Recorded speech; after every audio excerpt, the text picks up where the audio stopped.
हमारी बेटी रिया यादव हैं। इनको 30 सितंबर 2022 को अचानक से 9 बजे के आसपास सुबह ये बेहोशी का दौरा आया और ये बेहोश हो गई। इनके हाथ पैर दोनों टाइट हो गए, आंखें पलट गई, दांत बैठ गए।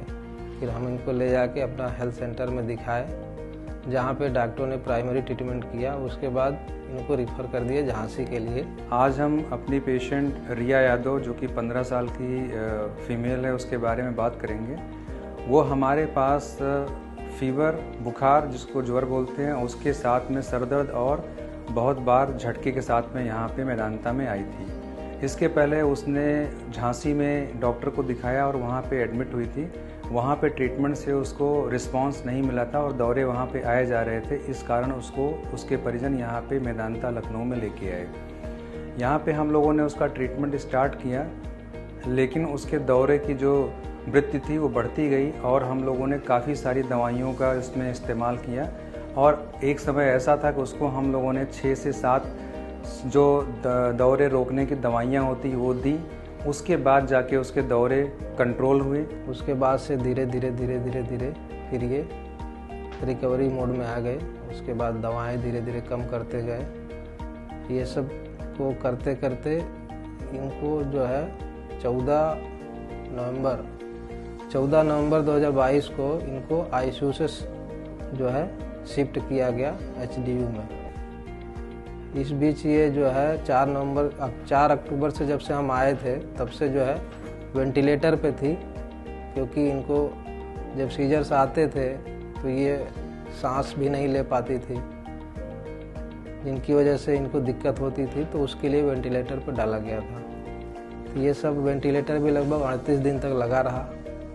उसके बाद वेंटिलेटर हटाया गया। यहाँ पे हम लोगों ने सारी जांचें की उसमें एमआरआई, ब्रेन की ईईजी, इन सब जांचों को देखने के बाद हम लोगों ने ये निष्कर्ष निकाला कि वो एक अलग टाइप का ब्रेन का वायरल फीवर था और जिस कारण से उसको इतने सारे दौरे आ रहे थे। इस टाइप के वायरल बुखार या वायरल मेनिंजाइटिस में या वायरल मेनिंजोइनकेफेलाइटिस में इतने सारे दौरे आने की वृत्ति बहुत कॉमनली नहीं देखी जाती है, लेकिन फिर भी हम लोगों ने सारा ट्रीटमेंट दिया और यहाँ पे एमआरआई किया तो उसमें ब्रेन में काफ़ी सारे लीजन मिले, जिसको हम लोगों ने कई सारी दवाइयाँ और एक इंजेक्शन जिसको हम लोग IVIG बोलते हैं उसके द्वारा कंट्रोल किया।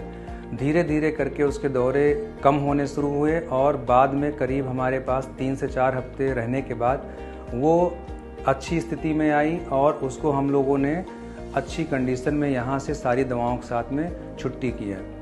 ये बताना ज़रूरी इसलिए है क्योंकि जब इस टाइप के बच्चों में और इतने सारे दौरे की वृत्ति होती है तो उसको अगर समय से इलाज अच्छी जगह पे मुहैया कराया जाए तो उस कंडीशन में उसके दौरे कंट्रोल होकर उसको पुनः पूरा नॉर्मल होने के पूरे चांस रहते हैं। इसके लिए सबसे महत्वपूर्ण चीज़ ये है कि हम समय से उसका इलाज शुरू करें और वो इलाज ऐसी जगह होना चाहिए जहाँ पे हमें ठीक से आईसीयू की सारी व्यवस्था हो और ज़रूरत पड़ने पे वेंटिलेटर और इंजेक्शन के द्वारा जो कुछ सुलाने की दवाइयाँ दी जाती हैं उसका भी हमारे पास अरेंजमेंट होना चाहिए।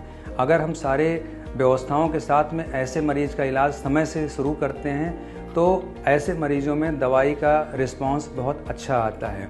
ये पेशेंट हमारे पास जिस कंडीशन में आया था उससे जब हम लोगों ने उसको छुट्टी किया तो बहुत अच्छी कंडीशन में गया।